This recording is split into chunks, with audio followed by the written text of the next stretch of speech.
అనవసర ధ్వనులను నివారించే విధానాలు ఎన్ని రకాలు? ఆన్సర్ 5 రకాలు. 1. డాబ్లీ ఏ పద్ధతి. ఈ విధానాన్ని ఉపయోగించి సినిమా రికార్డింగ్లు, పాటల రికార్డింగ్లు స్టూడియోలో ఉపయోగిస్తారు. ఈ పద్ధతిని ఉపయోగించి 10 డెసిబెల్స్ వరకు అనవసర ధ్వనులను నివారించవచ్చు. 2. డాబ్లీ బి పద్ధతి. ఈ విధానాన్ని క్యాసెట్ల రికార్డింగ్లలో 9 డెసిబెల్స్ వరకు అనవసర ధ్వనులను నివారించడానికి ఉపయోగిస్తారు.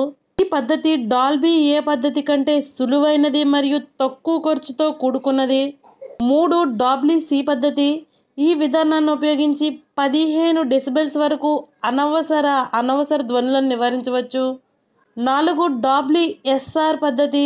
ఈ విధానాన్ని ఉపయోగించి అధిక పౌనఃపున్యాల వద్ద 20 డెసిబెల్స్ వరకు అనవసర ధ్వనులను నివారించవచ్చును. డాబ్లీ ఎస్ పద్ధతి అంటే ఈ విధానాన్ని ఉపయోగించి తక్కువ పౌనఃపున్యాల వద్ద 24 డెసిబెల్స్ వరకు అనవసర ధ్వనులను నివారించవచ్చు.